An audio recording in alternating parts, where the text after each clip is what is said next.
Hello, everybody, and welcome to the very first episode of the Badass Ladies Club.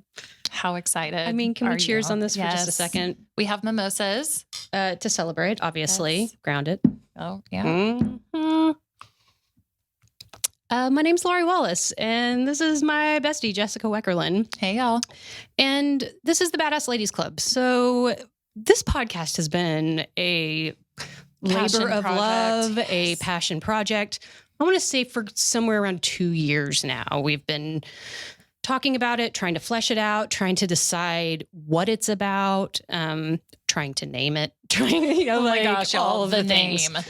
And now we're here and are Dream recording. come true. Yeah. And dreams come true, y'all. You keep working your work. Yeah. When we first started talking about a podcast, I literally envisioned us in our pajamas in your yoga room at your house. And here we are in a recording studio. In an actual studio, yeah. You know, in our little black dresses with mimosas. So this is a little surreal. I love it. It's good. So Badass Ladies Club is founded in this idea that being a badass lady in today's world is something worth celebrating. Absolutely. And that in order to be your most badass self, what it requires of you is healing yourself and big time accountability with yourself and the support and love that you can only get from other badasses in your world that are doing the same work. Right. Your tribe is so important. Who you surround Critical. yourself with is critical to your growth as a human being. Totally. And so the Badass Ladies Club podcast is all about creating that community of people that can support one another. And for us to get down to the nitty gritty of like what our own healing has looked like in hopes to give others permission to find their own path to healing and to embrace their own badass person inside of them. Yeah. That's the general gist of it. And we're going to kick off every episode by celebrating our badass of the week. There's countless people that can be celebrated like this. Some of these people are going to be celebrities or people that maybe you've heard of. Sometimes Badass of the Week is going to be some regular old person that you've never heard of before that we feel like is doing really awesome, badass things. We had a plan for our first Badass of the Week, and then immediately had to change plans because just a day and a half ago, we lost Ruth Bader Ginsburg. I might cry. I mean, like I'm already a little bit emotional about it, guys. Yeah. It was intense. Like the idea that she was here and fighting and holding on for the greater good of humanity was inspiring for me over the last several years of her life. You know, like we all watched her fight to survive and to make things happen. Yeah. And then to hear that we had lost her, it was a shot to the gut. Absolutely. By the time you guys are hearing this recording, you know, it'll be a few weeks. A few weeks. Yeah. But you have to understand with us recording this right now, this is still very fresh. When I had heard the news, I was actually on my way to Laurie's house. And I just happened to look at my cell phone real quick, and my aunt had texted me, Ruth Bader Ginsburg died, 87. And I was immediately a wreck. I was literally one exit away from your house, could have been at Laurie's house in 3 minutes, easy. I didn't care. I called you right away. And this tells you, you know, when you have a best friend that you vibe with. Connected. She immediately picked up the phone and just said, Jessica. And we both knew. She knew why I was calling. I knew why she was calling. Like, yeah. I knew what that voice was on the other end that she had just found out as well. And we had this whole plan to do work that Friday night, and it all went out the window, and we drank margaritas and cried instead. We did. So I want to connect to this idea of why Ruth was kind of the OG Badass Ladies Club. She was the OG for sure. We would not be living the lives we do today without Ruth Bader Ginsburg. Nope. Mad respect. I mean, we both have our names on our mortgages. Yes. That wouldn't happen without Ruth. Yeah. When I was pregnant, you could have fired me, Lawrie. Yeah. Like, it just, it blows my mind. And it actually kind of breaks my heart for like younger generation of women who don't know who she is and the importance of her legacy. So I think that we maybe owe it to every young person. Yes. I don't care who you are. You need to know who Ruth Bader Ginsburg was, and that nothing would be as you know it without her. No, she was also so much like the work ethic that I feel like I've always tried to Connected embrace, to, you yeah. know, where Ruth had a family and she had a spouse and she had friends and she had children, and she was a paragon of care for the people in her orbit that she loved and that loved her.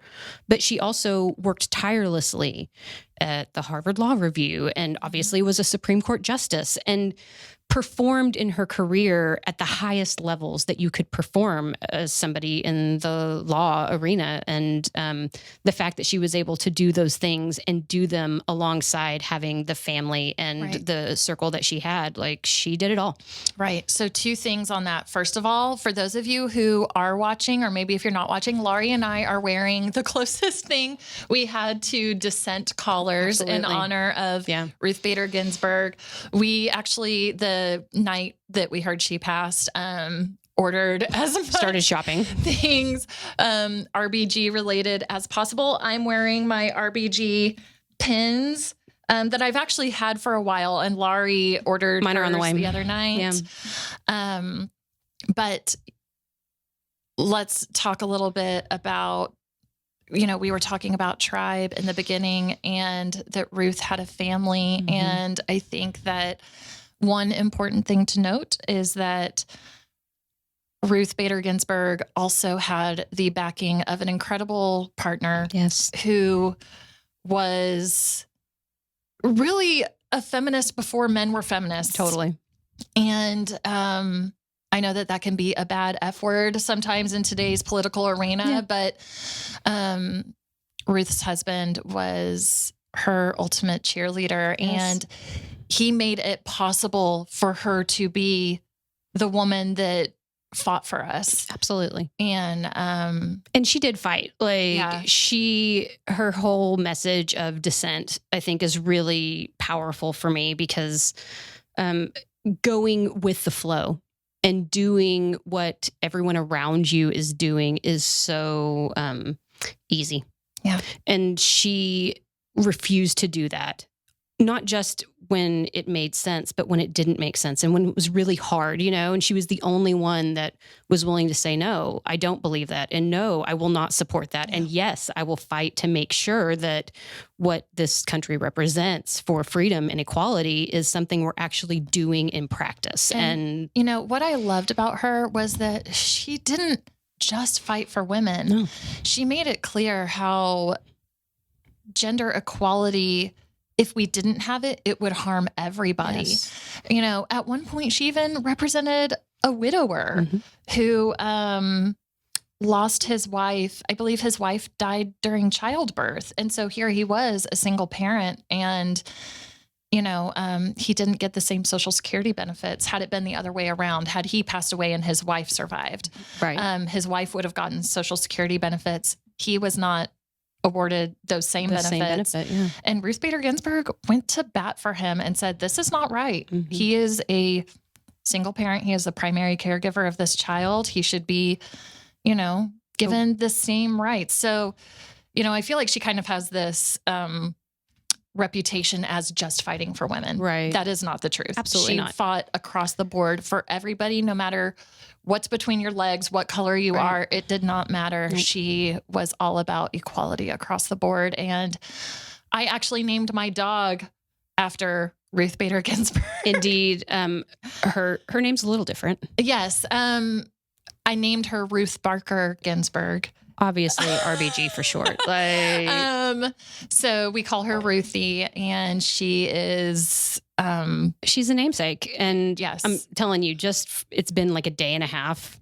Yeah. Every time I say her name now, it strikes me in a little bit different place in my heart than when we had Ruth OG around. So, here's to RBG. Here's to RBG. Cheers. May we Absolutely. all strive to be as badass. Yes. And dang it, I wish I had the quote printed out, and I don't want to misquote her, but she did say to stand up for what you believe in, but do it in a way to make that inspire others to join you. Yeah. And I feel like that's kind of what we're going for in the Badass Ladies Club, totally. is that we want you to join us, but we want to do it with empathy and understanding. And we are going to be respectful even of those who we may not agree with. Totally. And guys, down the line, there may be some episodes where we have people on that we don't see eye to eye with at all. We don't know for sure, but we've talked about it. Well, we want to do that on purpose because I feel like it's so easy for you and I. Part of the reason we have a podcast dream is that it's easy for us to talk to each other. God, we see eye to eye on most we see alike. Right. But and that is easy when you're trying to share a certain perspective. But so much of what's going on in today's world is about how do we move forward with people that have a different perspective. And if there was anything that really hit home with me, the idea of like being on the Supreme Court and having to argue with people that look at things differently than you do. But the objective is that we all come to some sort of middle ground of understanding. That only happens when you talk to people that you don't agree with. Absolutely. And that we, in future episodes, really intend to challenge ourselves and force ourselves to be uncomfortable enough to talk to people that we look at things differently about and start to understand one another a little bit. And if there's anything we can do to help promote her legacy, I feel like it's that, you know. And, you know, I almost don't want to talk about it anymore because I know I'm going to cry. Let it out, girl. But let's talk a little bit more about Badass of the Week. I want everybody to understand that Badass Ladies Club is not just about ladies. Nope. We also have a lot of badass men that we will be celebrating as well. Our producer, Paul. Honorary member of the Badass Ladies Club. What's going on? What up, Paul? Anytime you hear that we're spinning off and getting too lady happy, I definitely want you to throw in that badass men's perspective because we need that in our lives. I got you guys. All right, good. I'm glad. Not let you down. All right. Good deal. You know, Aubrey. My husband, Aubrey, yes in Badass Ladies Club for life. And we have a few men lined up that totally we may honor as Badass of the Week in future episodes. Brave enough to get in here with us and talk. Yes. Yeah. I already think that a couple will. Oh, I think, for sure. Yeah. I mean, it'll be fun. It's exciting. It's good times. Yeah. So let's get into this first episode. Okay. Yeah. All right. So the Badass Ladies Club, like we said, is something that we've been kind of brainchild working out for years now. But there was, 2020 being the year of looking inward a little bit and having time and space to do that. Definitely quarantining and not working for 10 and a half weeks. It motivated and birthed this idea of the podcast on a whole new level for me, I know, where it went from something that we were just talking about doing to something that like we had to do it. It was like breathing or sleeping or eating. Like we had to do it. Yeah. Talking about this podcast definitely went from, at least for me, I can't speak for Lawrie, but for me, it went from like, yeah, maybe one day when I have time, which is never like, that's never going to happen.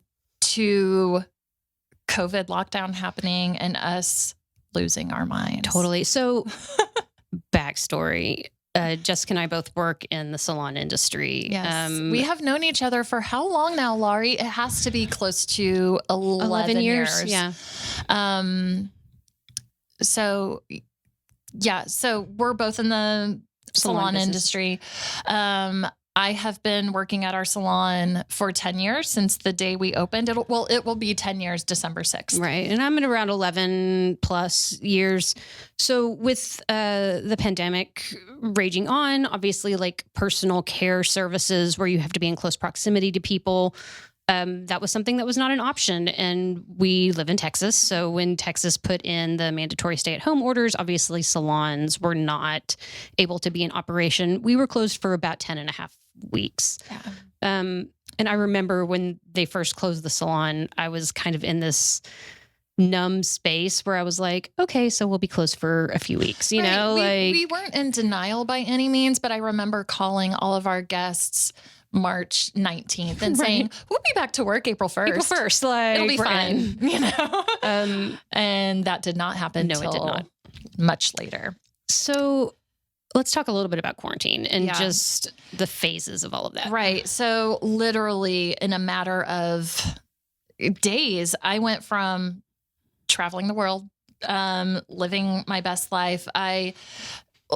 Right the week before we locked down, I was in LA with two of my best friends, having the time of my life, eating the best food, going to the Grammy Museum. I saw the Amy Winehouse exhibit. It was the best day of my life. I had just gotten back from Costa Rica with you and Aubrey. We went on vacation. It was We awesome. went on vacation. It was the best vacation of my life. I want to go back to Costa Rica ASAP. My happy place. And I was gearing up for what I had planned to be the most successful year of my career behind the chair as far as doing hair goes. You remember we had that jam session where you and I got together and we like planned 2020 out to a T. Man, we had like every month we had different promotions. We were where we needed to focus. We had social media strategies set up. We were going to New York Fashion Week. We were going to, have all these advertisements and promotions. Like Lawrie and I at the end of 2019 took 2020 very seriously. As the year where we were going to make we were going to blow it out of the water. Totally. And then we closed for 2.5 months. And then literally within days, I was sitting at home, depressed, feeling empty, depleted, and feeling like a total failure because I knew that those things wouldn't happen. Well, you know what I was so aware of is that there was this big push for everybody to work from home. So, people that were previously doing their job, what's that like? They would just work from home. And in our job, most of the work from home I did became just calling people and telling them that we weren't there and that I couldn't really reschedule their appointment because I didn't know what was happening. And that big uncertainty hanging out there, after, like you said, we thought we were going to be back to work in 2 weeks, but after 2 weeks went by and then I realized that, now it's a new month. So now we're in April. I don't know when we're going to reopen. And so having these constant conversations with dozens of clients every day who were obviously needed to get their hair done, we're scared. We're also trapped at home. And us not being able to give them any certainty on when we would reopen. I remember every day I was like, surely it'll be next week. Surely it'll be next week. And then after like 5 weeks, 6 weeks, 7 weeks, like I started to panic and lose it a little bit where I was like, oh my God, what if it's months? What if it's not till next year? When will we go back to work? And because in what we do, we literally cannot socially distance. No. I'm a hairdresser.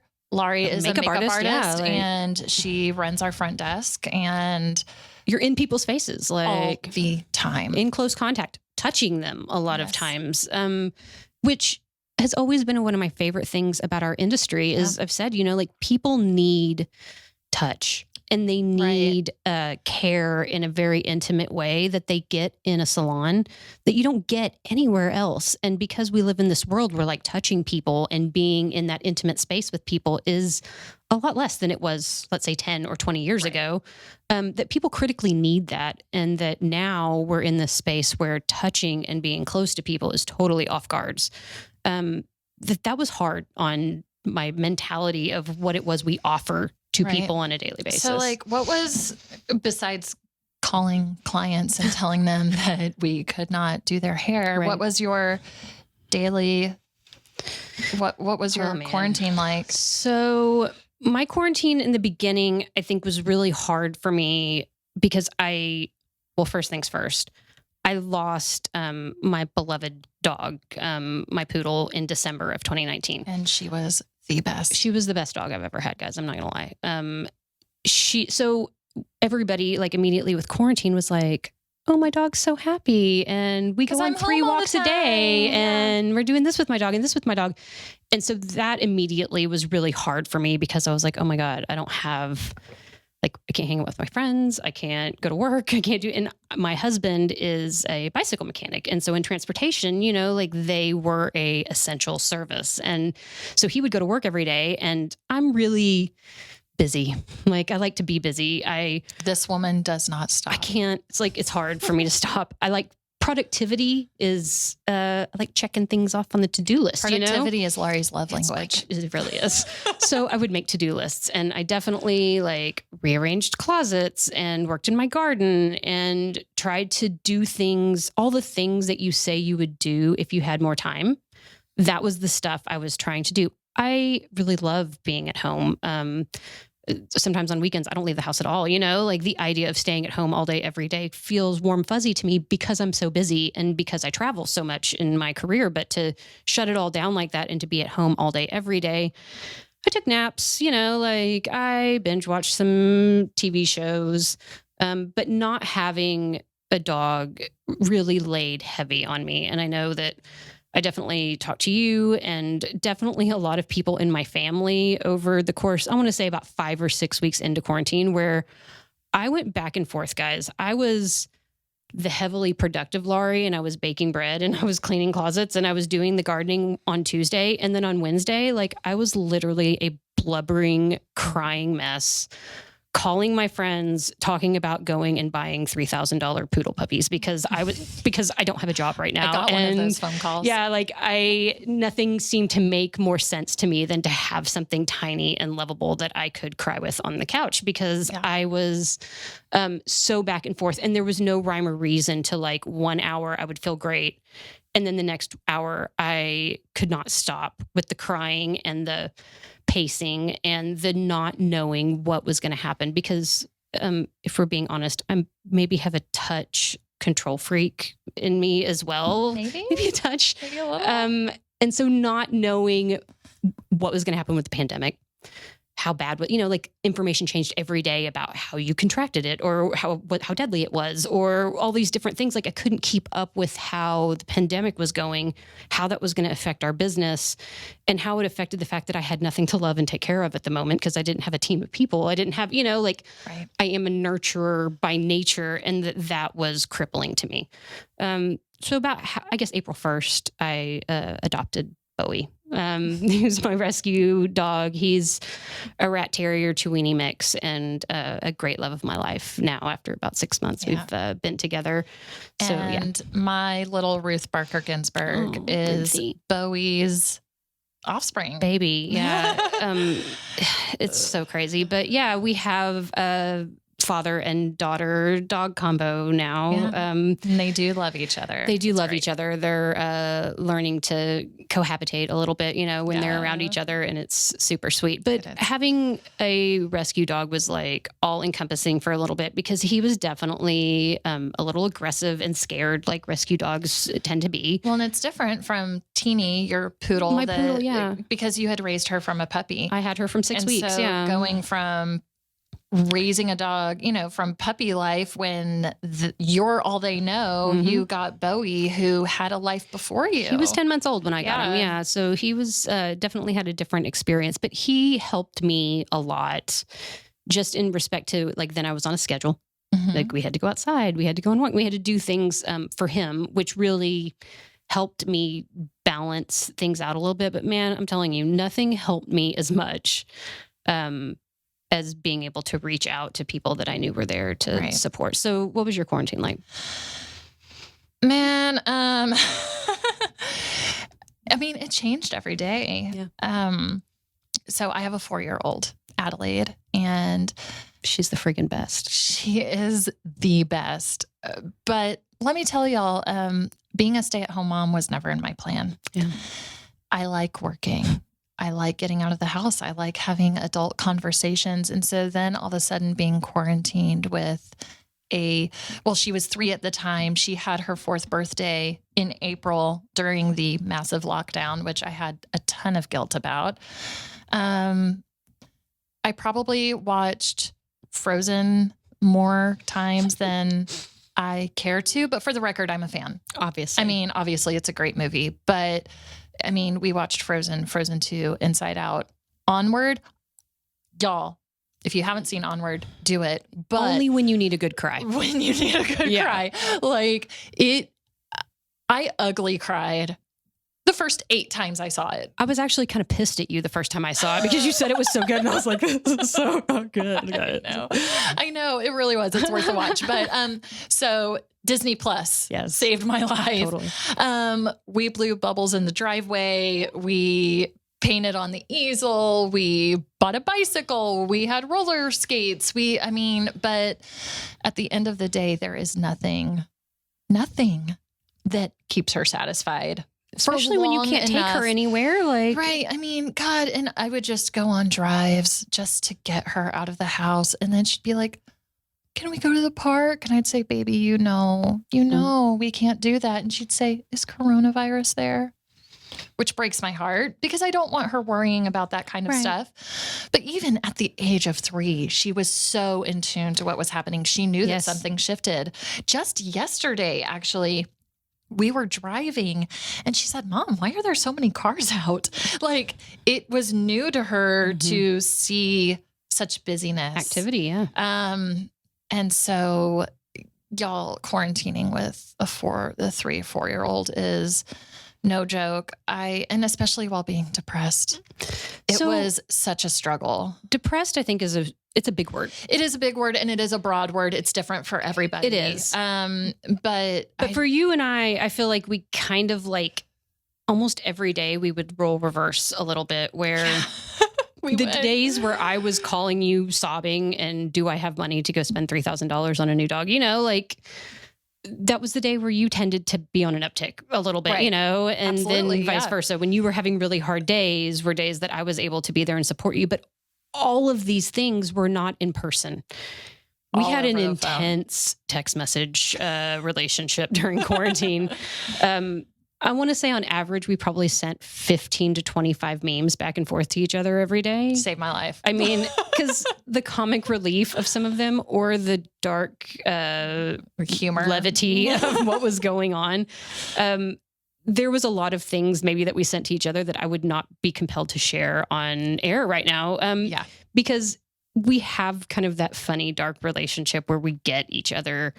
Knowing that somebody got me and knowing that I could be like, because for all intents and purposes, I feel like I got my shit together most days in most respects, I hold it together pretty well on the surface. Yeah, you do.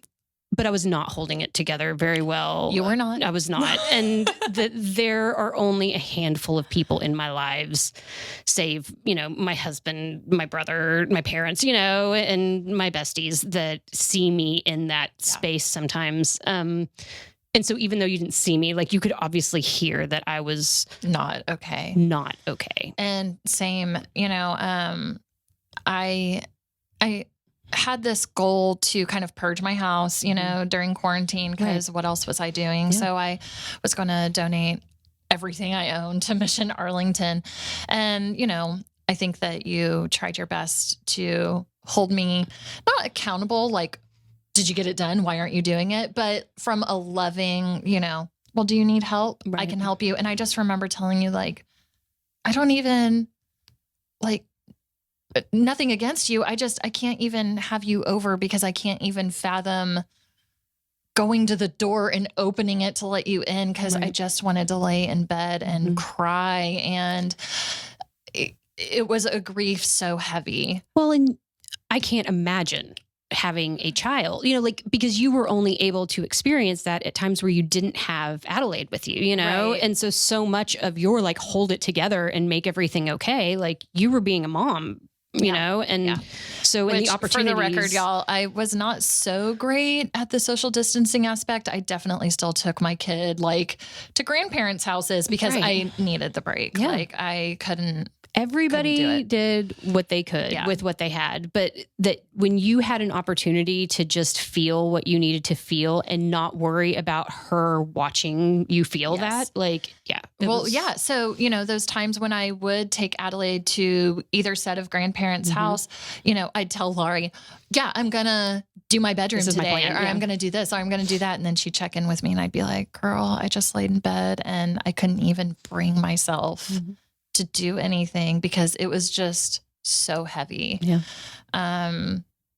Which kind of leads us into, my realization when we all went back. Right. So one thing that I think is interesting about everybody, because, quarantine times and limits and how disciplined you were at leaving your house or not leaving your house was different for everybody. You and I still went to work and did curbside delivery of retail products and, like maybe once a week or twice a week at the most, to get out of the house. I was an excuse. Texting clients, what do you need? Right. Totally. What can I do for you?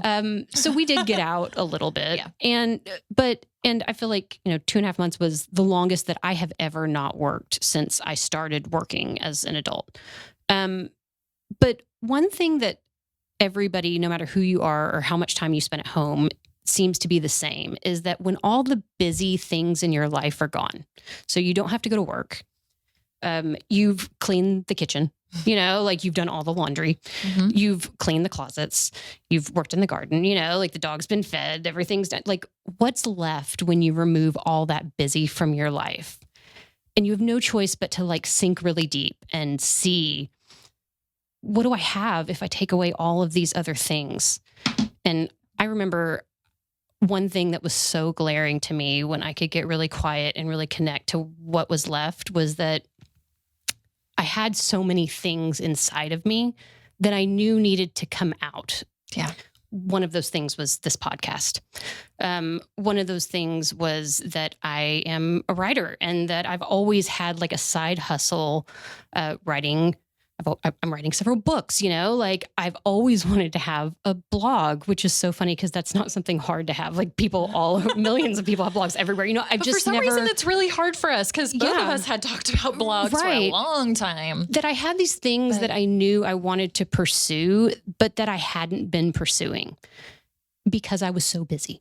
Right. You're always busy. I'm always busy. And that really connected to this idea of like, I was disappointed in myself, like I had that realization that I hadn't been acting on those things. And that the only reason why was that I kept saying that I was too busy to do it. And then you're left with this quiet and you're like, what have I done with my life? Right. Like, what am I going to do with my life? And I remember there were so many phone conversations of you and I crying and worrying about the future of the salon industry, saying, well, we have to touch people. Yeah. What's going to happen? And I mean, that may sound overdramatic to some people. It wasn't, though. It wasn't. No. And I feel like it was totally valid. Yes. That,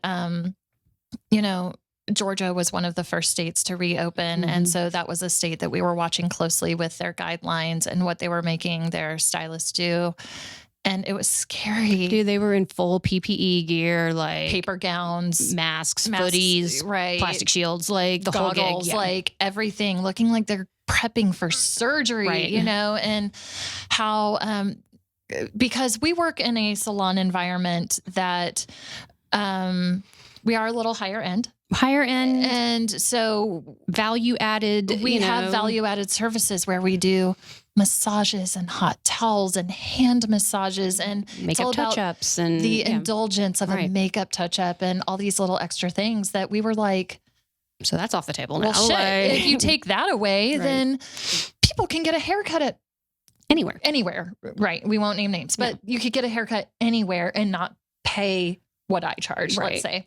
But that all of those bells and whistles added to the value of what we provide, which, obviously your hair has to look fantastic when you're coming to get your hair done, but it's also about how you feel at the end of that service. And the nurture aspect of what we do with people sometimes is just as powerful as how they look when they walk out the door. And without that, I'm not gonna lie, guys, I was scared. Okay. Yes, like we were terrified of what that meant for our industry, for our careers.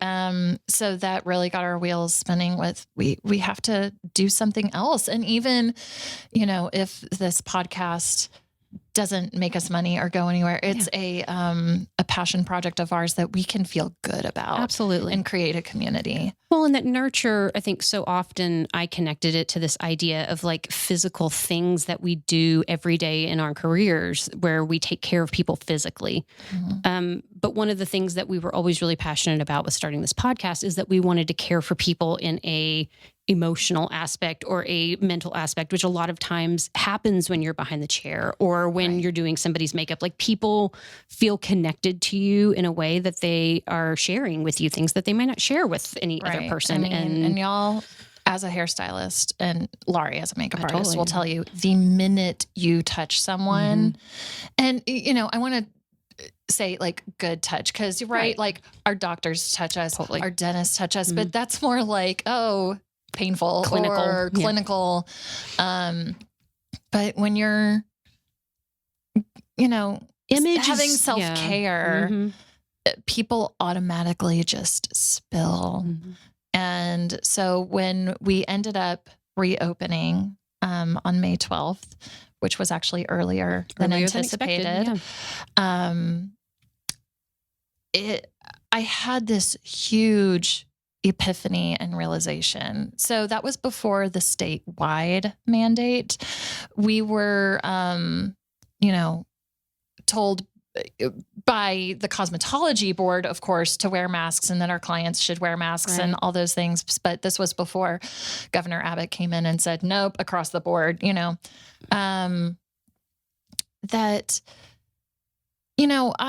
I have a lot of guests that I don't necessarily agree with. I mean, as a general rule, we don't really talk about politics and religion and all that stuff. Let me say, it should be a general rule. When I was in beauty school, they said you do not discuss sex, religion, and politics with your guests. 2020, that's all off the table. I mean, everybody discusses everything and they don't care how you feel about it. They will tell you how they feel about it. So when this all started happening, obviously you all know everyone had a lot of feelings. Many feelings. And so having to professionally contain those feelings was a little different. But what I realized was that no matter across the board, whether you were pro-mask, anti-mask, whether you took COVID seriously or you thought it was a hoax, no matter where you were on this spectrum, at the core of it, the beautiful thing that came out of it for me was that we are all grieving something. Yes.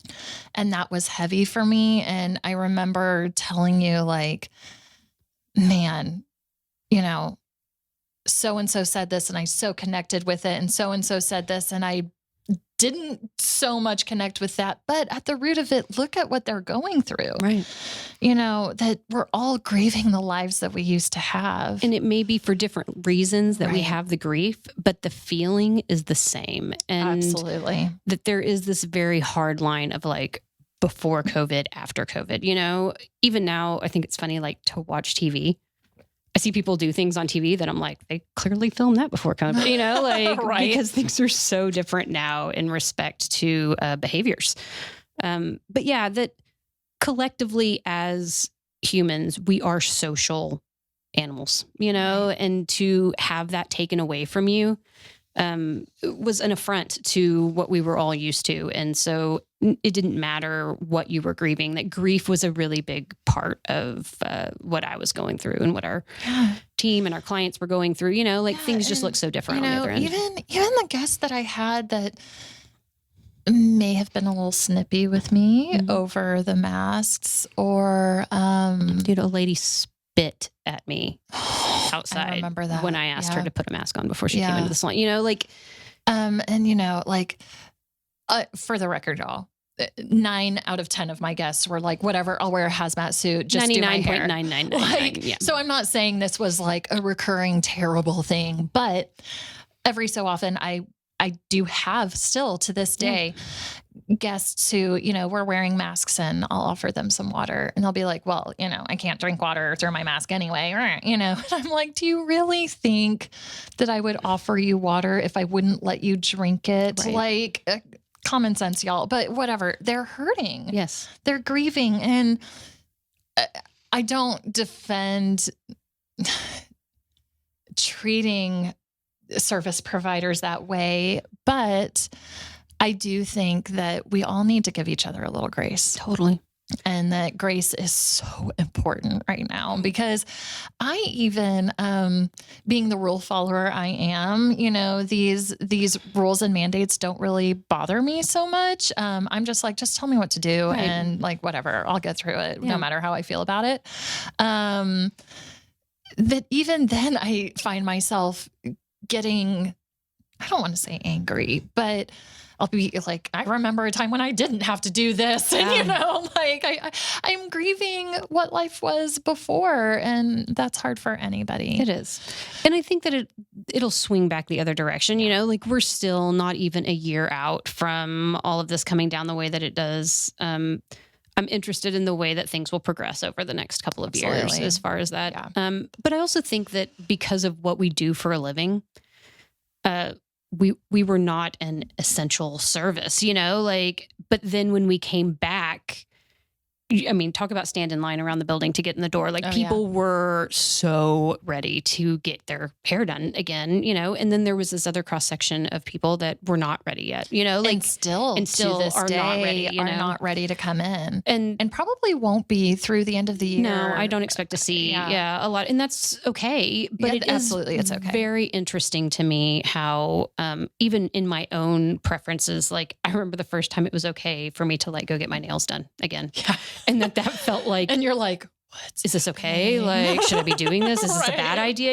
And, but that obviously the ladies that do my nails were super safe and hyper aware, just like we were at the salon, of trying to create an environment where we're licensed to, keep things sanitary and to not, spread viruses and disease, and that they are in the same boat that we were in, and to be able to support people whose incomes are based around creating personal care services that we can't do from home, that everybody's going to have a different level of comfort with that. And so, like you were saying, just showing as much grace and support as we can, because really before COVID, I didn't know how you felt about most of these things, and that's okay. That when you don't know all the deepest opinions of everybody's heart and mind, right? Like you got to lean in. I've learned more about my guests through these few months that I never really anticipated learning. And I think more than anything, what I've learned through this process is, yes, grace, but just, you do you. Yeah. And understanding, allowing. I think it's important. What I have learned is to hold space for people, no matter where they are, and to say, that I'm here for you. Yeah. And I don't even have to say, I think you're crazy. I don't agree with it, but I'm here for you. And if that's how you're feeling, feel it. Feel it, girl. Yeah. And, just work through it, because we're all working through something heavy right now. Well, and this idea of holding space for people, I've really been connected to lately, because to hold space for someone doesn't mean that you have to say anything. Mm-mm. You don't have to do anything. Mm-mm. All you are is present. Yeah. And in your presence, you can empathize with how they're feeling, no matter what you think of it. Right. You see their struggle, and that holding a space for them to struggle and you just being there with them is invaluable in times like now. Yeah. And I think it's so important for us to resist the need to put our 2 cents into the story, or to silver line it. Right. And to make it okay. Like, I used to be a silver liner. I want to make it better. Yeah. Can I fix it for you? Like, right. Yeah, no, you don't have to fix it. Like, right. Just be present and hold space for people to have whatever experience that they're having. And sometimes that's the magic. You just need to sit there and say, that sucks. Yeah. I'm sorry to hear that. Like, right. Yeah, totally. Yeah. So, okay. We made it through quarantine. Yeah. We got back to work. We did. But what helped, What helped? What helped was, well, first of all, knowing that it was okay for me to be wherever I was that day. Yes. Like when I honestly, like getting Bowie and rescuing the dog probably had more to do with my husband than it even did me, because he got to a point where he couldn't come home anymore and see me in the space that I was in, like he could see that you were struggling. I was really having a hard time. And so Bowie came from a friend of his that he actually works with, and we got that opportunity, and he didn't really talk to me much about it. He just brought him home, and we started that. So to know that it was that vulnerability piece is really big to the healing part of it. I didn't realize how much I hadn't healed from losing my dog in December, until I was in a space where I had no choice but to deal with that. And then of course, getting a new dog and having a lot of guilt about, well, I don't love him as much as I loved Martini, and that those feelings that we had to go through and get through to get to where we are today, like I couldn't have done that unless I had people that were willing to support me when I couldn't be the totally put together Lawrie Wallace, No, and that was absolutely huge. Like, yes, I had my family, but I think that at the end of the day, like what saved my sanity is because, some of my family, we don't see eye to eye on this whole COVID quarantine situation. But a lot of my friends, we have very similar outlooks. So I know that I can always call you and that you hold that space for me. I can always call Jackie. I can always call Robert. I can always call Mandy, and that we have these friends of ours that, just saved us, ride or die, man. The Zoom happy hours, and which I actually miss. When we did them, I was like, we should do this every week anyway, even if we go back to work. Like, it's good. The Zoom happy hours were just so awesome. But what I became so grateful for was this tribe. And, you and I have talked a little bit about this, that I started realizing that mine and Laurie's tribe is not like a lot of other tribes. Yeah. You know what? I think I have taken for granted, especially over the last 10 to 15 years, that I have this really close network of lady friends that we celebrate each other on a level that makes other people uncomfortable sometimes. So I can tell one of my friends that you look hot today. Check you out. I love it. And that calling each other goddess and celebrating the parts of each other that maybe we know the other is insecure about, being a love cat. Yes. Which may be a future episode. We have a friend named Danielle who is aggressively complimentary and kind. And we definitely want to talk to her about that. In a way where you think she's putting moves on you sometimes for a minute, when in reality, she's not. Right? She just embraces that part of damn people. It, you're so amazing. Yes. Or damn, look at your ass in those pants. They look great, Danielle is really good at telling you something that you didn't even know you needed to hear.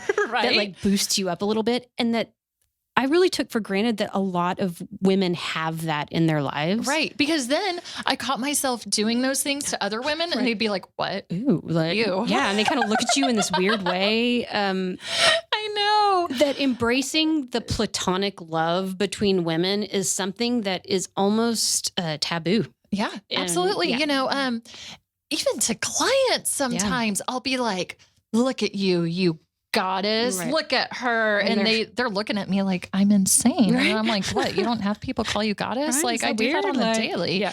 And I realize that there are some women in my life that, are peers of mine that I may say those things to. And they're like, what? And so I feel like so much of Badass Ladies Club was this idea that if I didn't have that in my life with the people who are closest to me, that I couldn't be who I am on the daily. I definitely could not have survived and made it through something like quarantine with COVID without that in my life. And that if it's so important to me and it's so important to you and to the people in our orbit like that, that we've got to share this. We have to perpetuate it. We have to move it forward and make it something that is not taboo anymore. Right. That we want people to be used to it in the way that we are, Right. because of what it's meant to our own growth. Yeah.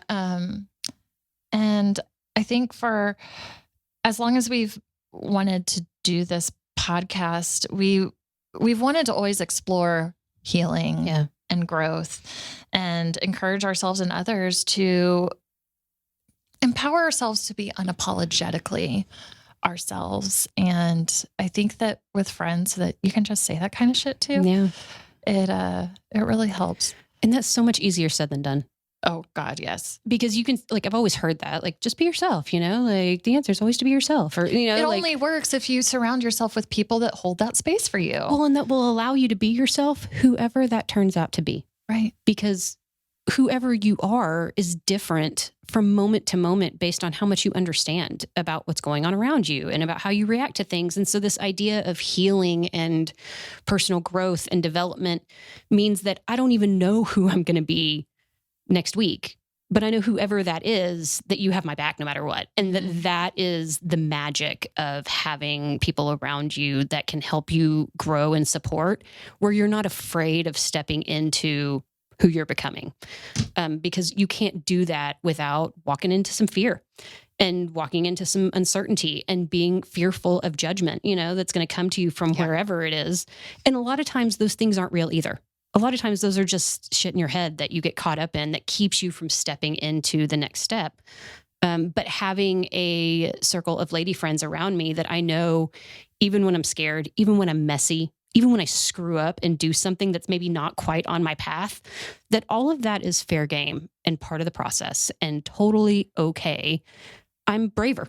I'm more inclined to go there. And that is what we want for everybody and for this club and for this podcast, for sure. Absolutely. And, we just want, everyone to be more kind to one another because we can understand each other. Yeah. You don't have to like it to understand it and hold space for it, man.